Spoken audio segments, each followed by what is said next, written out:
Day 5 is here. Day 5 is here. Yesterday was sort of a doozy, a lot to process. We found out that parasites are capable of causing all sorts of trouble. And perhaps most concerning of all, they are toxicity sponges. Now, I don't know about you, but I don't really want a bunch of sponges full of toxic crap inside of my body. So how can we get rid of them? This is the question that we're exploring today, and spoiler alert, we cannot rely on our bodies to do this by themselves. So let's find out why. Humans have been evolving alongside of parasites for as long as we ever were. And throughout the duration of our time together, every second has been spent in a kind of tug of war for survival between us and our parasites. Take it from this biologist. This is how the magic of nature creates symbiotic relationships. Now, humans have miraculous immune systems that are constantly adapting to new stimuli, including parasites. At the same time, parasites evolve new ways to avoid our immune systems so that they can survive. And all of this is a delicate balance. For example, if parasites became too prevalent in our bodies, it would likely compromise our ability to survive and procreate. And then those same parasites wouldn't have any place to live. So they've learned to impact us in ways that do not cause acute problems most of the time. As this paper summarizes, we humans have always been concerned with parasites. There are descriptions of parasitic infections found in our earliest writings, and this has been confirmed by finding actual parasites in archaeological material.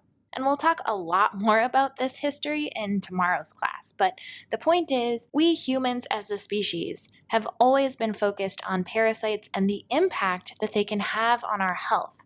We have employed many tools and resources in trying to get rid of them over the years because we recognize that they harm us. And as we'll explain, it's likely that they are actually more harmful to us today than they have ever been in our evolutionary history. So in our tug of war against parasites, we've used tools like hygiene and recently anti-parasitic drugs to great effect in pulling the rope closer to our side of survival.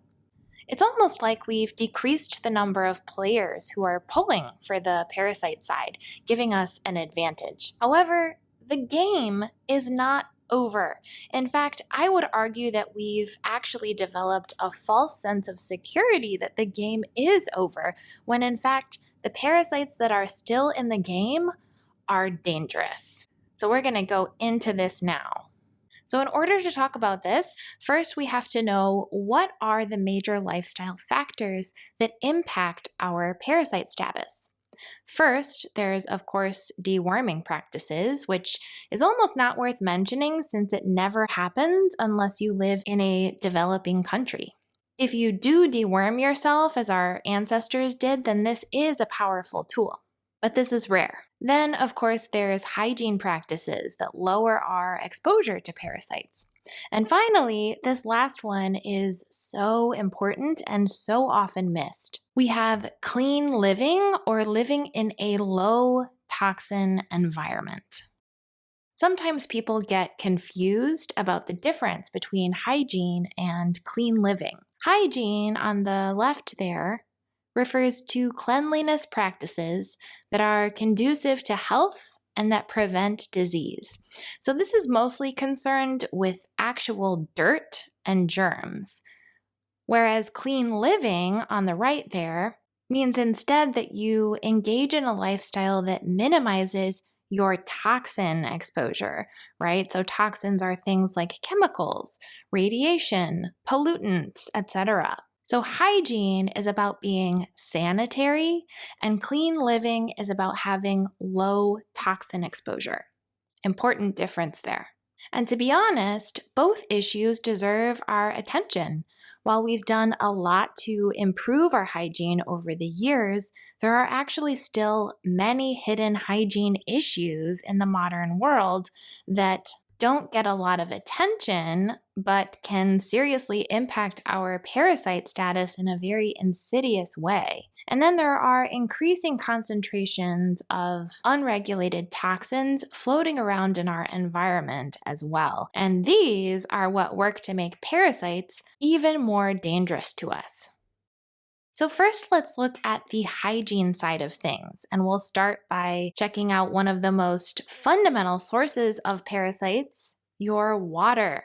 I bet you don't think it's possible that parasites could be infecting your drinking supply, but you are mistaken. This happens all the time, especially with well water, but it also has been documented to occur in municipal sources. For example, this paper from 2019 found that 40% of the wells that they surveyed in Minnesota were contaminated with Cryptosporidium, which is a protozoan parasite that has routinely been found to be present in many municipal and private drinking water sources. So 40% is a pretty high number, right? So this is why it's always a great idea to drink some kind of filtered or distilled water. And I actually talk about this in my probiotic prowess course, which is part of the Start With Your Stomach package, if you're interested in learning more about this. So, this same species, Cryptosporidium, has also been found to be associated with foodborne outbreaks in really common grocery store items like chicken salad and green onions. We also can see all of these other parasites that have regularly caused outbreaks through seemingly innocuous foods in our recent past. So, Entamoeba histolytica was found in ice cream and fruit. Anisakis, or herring worm, was found in raw fish being sold at the grocery store. Side note, I stopped eating raw sushi when I learned about how many different kinds of parasites actually live in raw fish, and to be honest, I suggest that you do too. But to each his own. Then there's Ascaris, or roundworm, which was found in imported vegetables of all different kinds. Cyclospora, a protozoan, has been found in basil, raspberries, and certain desserts, a very random assortment. Diphyllobothrium is the largest human tapeworm, and it has been found in salmon at the grocery store. And then Fasciola hepatica, liver flukes, are often found on raw vegetables like lettuce. So the list goes on here. This happens pretty regularly. We hear about this all the time in the news, that there are these big recalls of foodborne outbreaks. So just think about how many incidents are happening under the radar outside of those big incidents that we hear about all the time. Lots and lots. And actually, when we think about what is actually happening to our food systems, where more and more agriculture and animal husbandry is moving towards these huge industrialized operations that tend to cram animals into unsanitary conditions with lots of excrement flying around and no fresh air. These conditions are, of course, creating conditions that select for parasites. And this paper here from 2010 warned that it's worse than that. Industrial agriculture is actually selecting for fast-growing, early transmitted, and probably more virulent parasites. And of course, if you eat this stuff, you're being exposed to these baddies. So this is just one of the many problems with industrial agriculture, which is a topic too vast to cover here in depth. But the point is that food can be a huge source of parasite exposure. So that is just one reason to take your food sourcing very seriously. Organic, of course, really helps when it comes to produce. And for animals, I suggest finding animal products from a local farm where you can actually go and see how they are raising the animals. So there are lots of reasons to shop local, but hygienic conditions and by extension, parasite minimization is a great one. Okay, so our food and water are important leverage points here. They can sort of be these sneaky sources that not everybody is aware of. So don't forget about them. So now let's look at the other arm of this, the clean living arm. So these days, clean living is especially hard. You have to be super intentional about it. And why is that? Well, because there are over 86,000 toxic chemicals that are registered to the EPA. And actually, you'll be so relieved to know that only about 50,000 of these are currently in circulation. Ha ha, what a relief. So I want to be clear here, this is not referring to general chemicals, some of which may not be toxic to us or they may be neutral. This database was made through the Toxic Substances Control Act, and it was specifically created to track the dangerous ones for humans, at least the ones that we know about. So if this doesn't make you angry that there are 86,000 chemicals out there that can mortally harm you and that they are everywhere, it definitely should.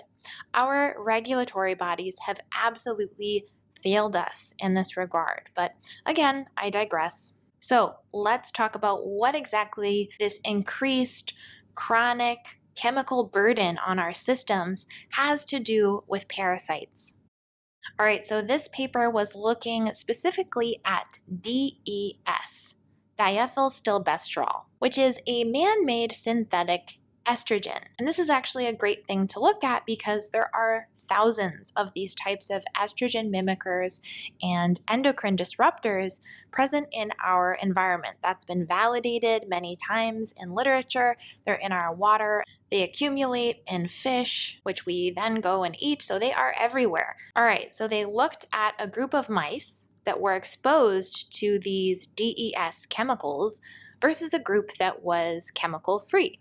And what they found was that the mice exposed to DES expelled 63% fewer worms than what was normal. So this supported their theory that the DES-exposed mice had suppressed T-cell activity due to their exposure, a suppressed immune system, which made them more vulnerable to all kinds of infection and especially parasites. So chemical exposure impairs our ability to fight and expel parasites. And remember, we're all exposed all the time to these chemicals. There are 50,000 plus that are circulating currently out there. All right, the second paper found that exposing mice to a slew of common environmental chemicals causes immune dysfunction, and this lowered their resistance to bacteria, viruses, parasites, and even tumor cells. So they were more prone to cancer as a result of this. So more evidence to throw on the pile here for chemicals and toxins altering our ability to naturally deal with parasites, among many other things, okay? So this is just for the chemical component of toxins. We also have unprecedented amounts of new radiation, metals, and molds in our modern environment that are also working to lower our immunity. But because we are low on time, we'll have to save all of those for another time. But take my word for it, toxicity in general is at an all-time high today. And it's what results in this low immune function that we experience, and by extension, a higher parasite load. You got it? So now let's return back to thinking about how our ancestors may have dealt with parasites. So in olden times, before we were being chronically exposed to all of these toxins everywhere, we likely had a much higher tolerance for parasites. After all, our immune systems were not being burdened with thousands of toxic chemicals, so it was probably able to mobilize to better fight them off. And the parasites themselves were not exposed to the chemicals either, because they didn't exist. So they didn't have all of these different kinds of forever chemicals that soaked into their spongy tissue in our bodies. So that probably made the parasites themselves a lot less toxic. So there are two ways to think about this. Our ancestors had better immune systems, and the parasites that lived in them themselves had less of this toxic material in their spongy bodies.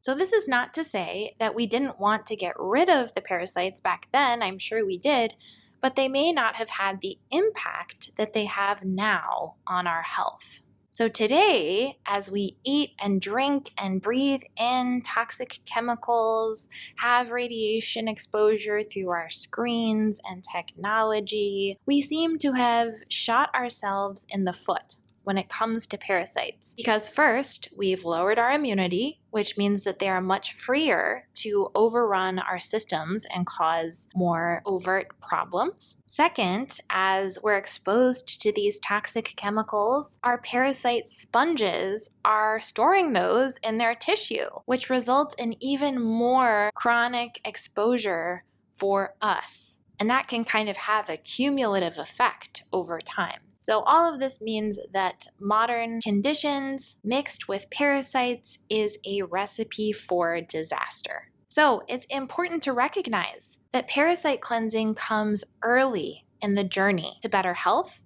because getting rid of them can lower our toxicity burden so much and increase our immunity so that we can deal with everything else in our system. However, in order to really make sure that these guys have less of a chance to come back and reestablish, we have to follow the whole mitochondria mastery map. Follow it all the way to the end and get the immunosuppressive toxins of all kinds out of our body. That's the only way to resurrect our immune system to more closely emulate our ancestors to get the toxins out. So this is why we systematically tackle mold, metals, bacteria, viruses, and chemicals after we get rid of parasites. Okay, so today's takeaways. Our ancestors have likely always had parasites, but they were better at fighting them off because they were less toxic. Likewise, modern toxicity is what makes parasites dangerous and uncontrollable. In this vein, detoxification is how we can protect ourselves from long-term infection and reinfection. Okay, so for the rest of the week, we are turning away from why this is important, why parasite presence deserves our attention, and we're moving into what we should actually do about it. So tomorrow, we're going to be looking at how people have dealt with parasites historically and today. Hint, parasite cleansing galore. So meet me back here tomorrow and we'll get into it. See you!